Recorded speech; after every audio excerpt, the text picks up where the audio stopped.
Welcome to another exciting edition of STC, Smell the Coffee. Did you just forget for a minute? No, I wanted to say AGM. In my mind, there was AGM. Now you went, welcome to another STC. This is Smell the Coffee. All you have to do is sit back, relax, and let us entertain you. I am in such a good mood because my favorite Bob, Nicki Minaj, is now topping the charts. Her new song, Big Difference, which she debuted at the VMAs, is now #1 on Billboard.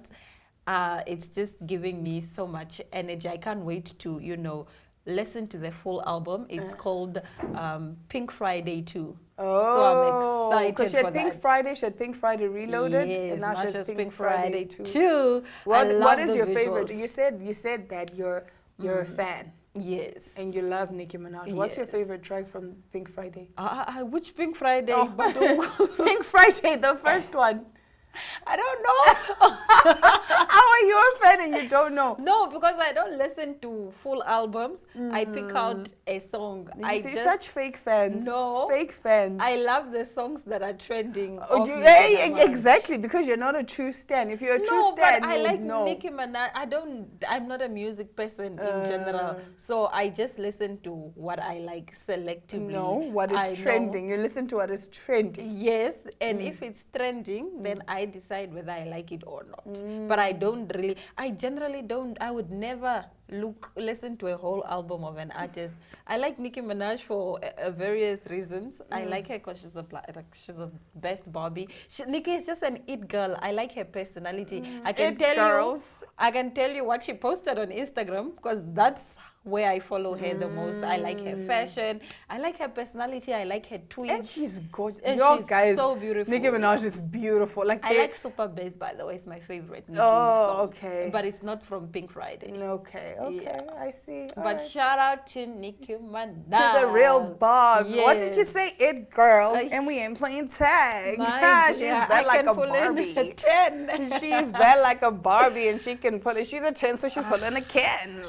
Nicki is an it girl, guys. Her fashion, your skin, your fashion. She's just that girl. Nicki is really that girl. She is that girl.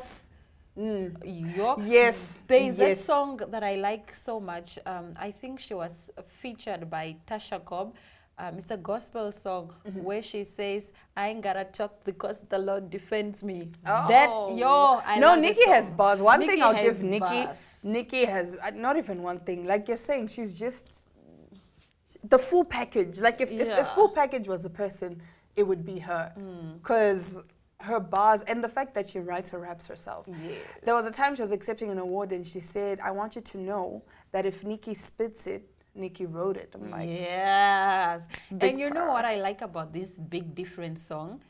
I can't really say the lyrics here because it's explicit, but it gets you up. It makes you feel like you are that girl. Like you are the it girl. Like you're a 10 and you can pull in a can. All right. Well, I am going to take a listen to the song during the commercial break, but don't go anywhere because we bring you some interesting, bizarre stories right after the break. Welcome to My.NA Cars, your ultimate destination for everything automotive. I am your host, Diana Master. Teamwork makes the dream work, right? Discover the latest models, innovative technologies, and expert insights from our passionate hosts.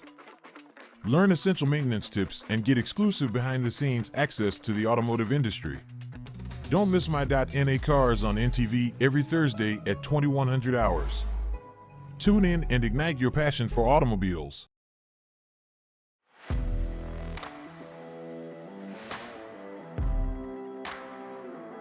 Hello and welcome to today's Sports Rep Show. I am your host, Jesse Jackson Kauraifa.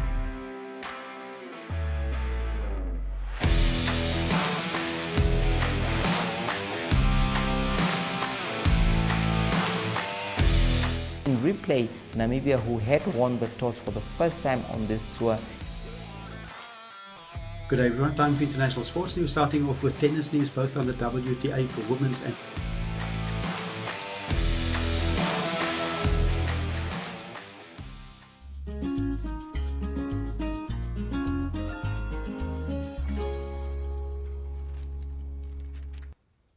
let's get right into it. We start off. A Polish TV show faces backlash after singers in blackface impersonate Beyonce and Kendrick Lamar. A Polish music talent show is facing backlash for featuring contestants in blackface impersonating Kendrick Lamar and Beyonce. A singer was crowned the winner of the second episode of the Polish version of the global franchise Your Face Sounds Familiar. On Saturday, after performing Lamar's track Humble, the singer wore blackface makeup and also had cornrows and shared photos of him getting ready to 163,000 followers on Instagram. During his performance, he reportedly also used the N-word. Performing Beyonce's If I Were a Boy, fellow contestant Paula also darkened her skin to perform. I'm not sure, I don't think we have the pictures, but many social media users have criticized the show and the contestants, calling the use of blackface racist, disgusting, and offensive. The team behind Your Face Sounds Familiar has addressed the controversy and are standing by the production.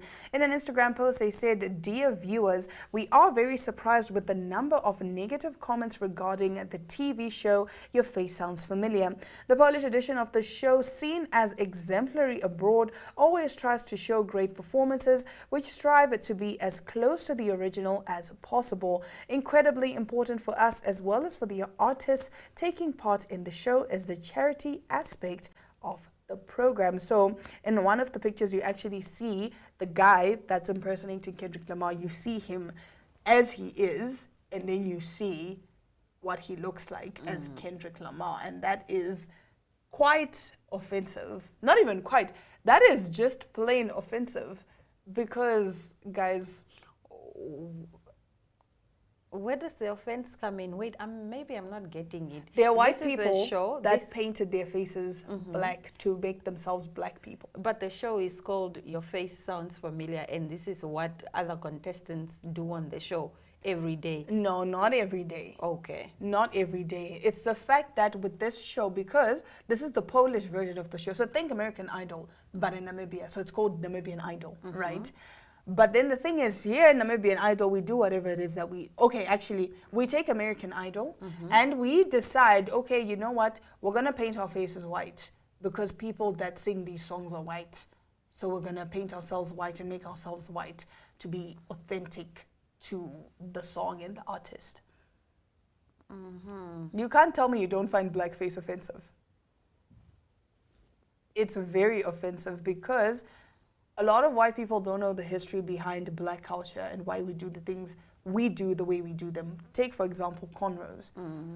People are just getting cornrows. I'm looking at it from a point of like it's a costume. These are performers. No, but you can perform without needing to paint your face black because if anything, it's very offensive.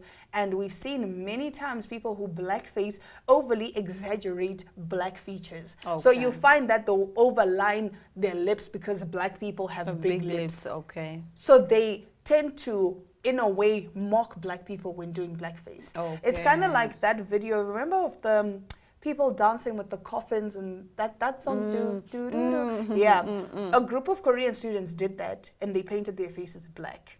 Oh. And it was a whole situation.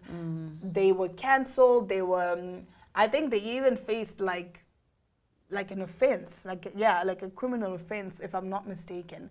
But moral of the story is blackface is just not okay, because why are you painting your face black? Okay. Just put on the costume, put on, like Tina Turner, yes, dress in the frilly dress and the boots and whatever and the hair. There's no need for you to go further by painting your face and your body black. Okay. Don't do it. No, I understand.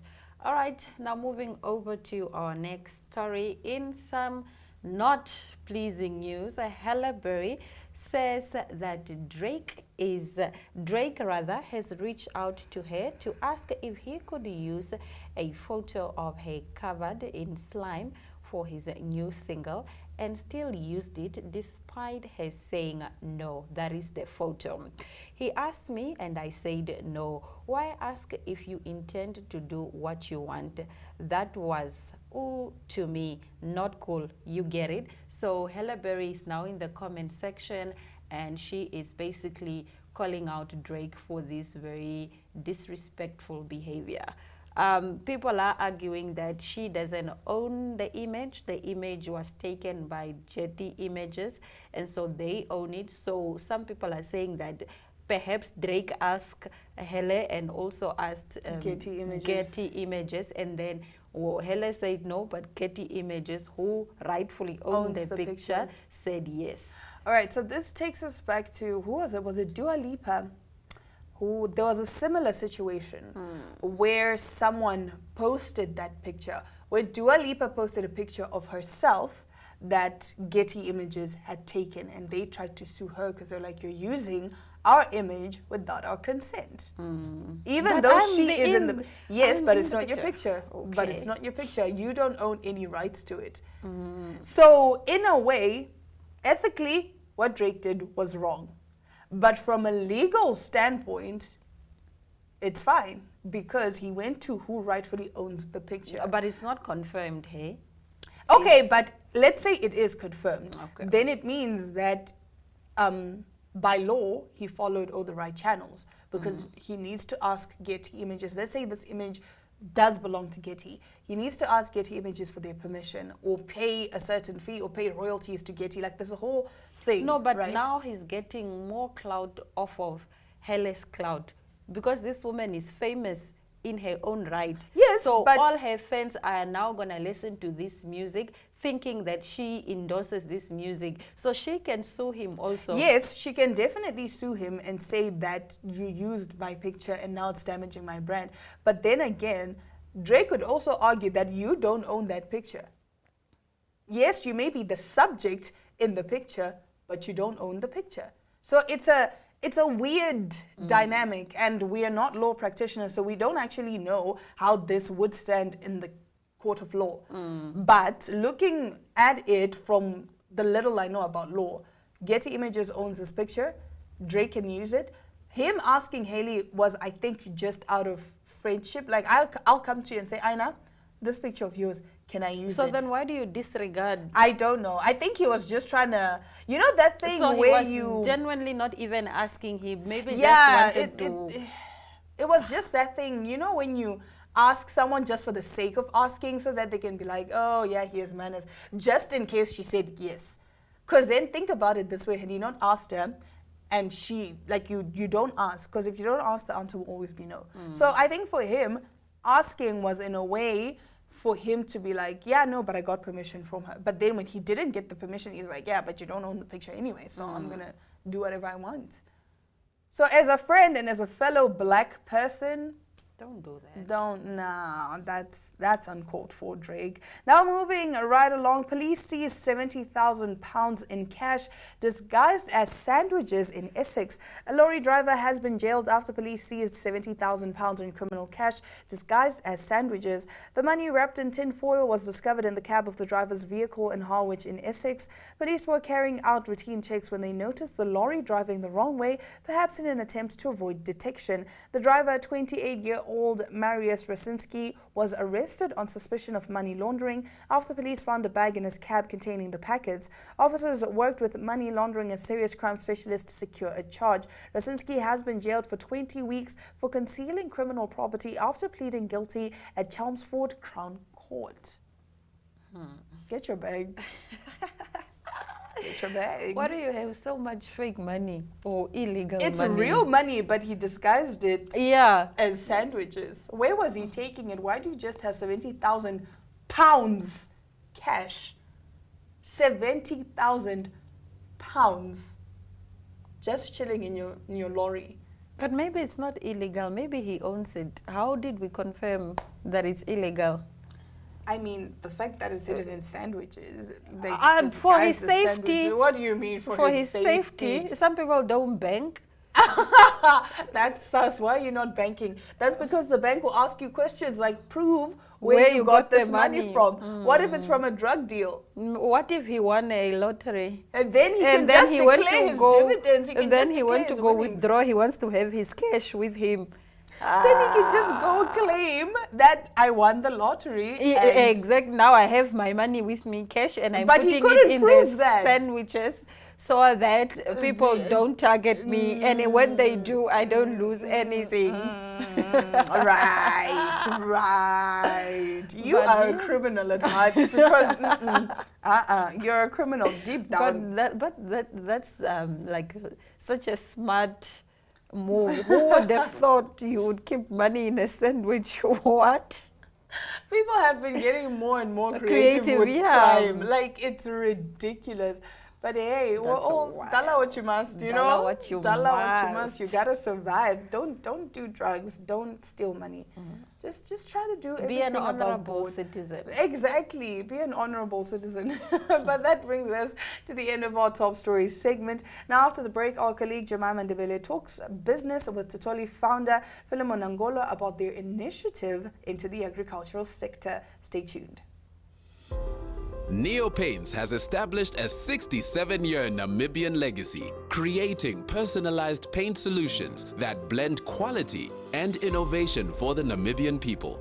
We pride ourselves in being a 100% Namibian-owned company, investing in our country and our people by employing and empowering true Namibians. With every brushstroke, Neo Paints commits to our quality guarantee and always delivering a coat of excellence. At Neo Paints, we always stay true to our country. We are as Namibian as you.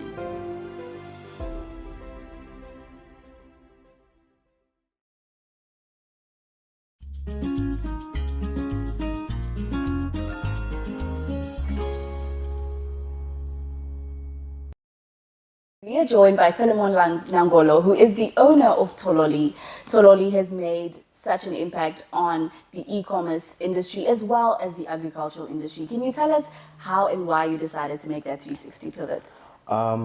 Okay, so initially we started running as a basic e-commerce platform where we'd import goods to get them directly to the end customer.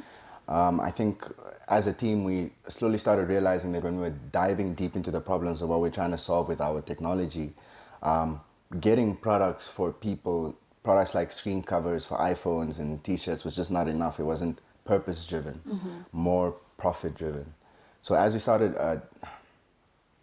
as we were looking deeper into this problem of ours, we realized that perhaps we need to start looking at avenues or industries perhaps where we're able to make a bigger change with our technology. And that's when we were introduced to the agricultural sector. And we realized that perhaps purpose lies in connecting these 500 smallholder farmers to market and empowering them in the best ways that we can. Yeah.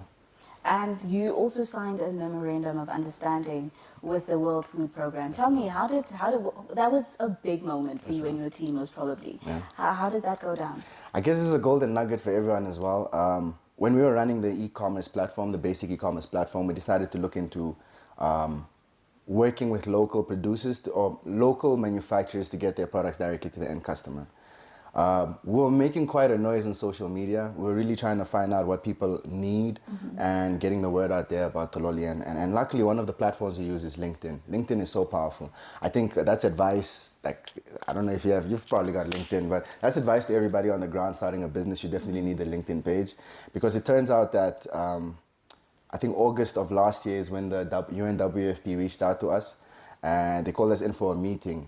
And when we sat down with the country director, he said he found us because he saw a post of ours on LinkedIn. And he called us in because he was really interested in the e-commerce technology that we're busy trying to adapt into the Namibian, industry. So that's actually how it happened. They found us on LinkedIn. We went over there. We had a presentation, of course. I have a lot of pitch training, understanding how to sell your business. They really liked our presentation. They invited us to their annual performance plan review in the North. And from then on, that's when it kicked off. In October, we signed an MOU. We actually expected it to be 3 to 5 years, but it's actually for 8 years. So for the next 8 years, actually almost 7 years now, UNWFP will be supporting Tololi in making sure we're able to empower our farmers. And where are these farmers based? Right now, a bulk of our farmers, well, for the pilot phase, a bulk of our farmers are in the northern region. So Kunene, Ohangwena, Kavango East, and Kavango West.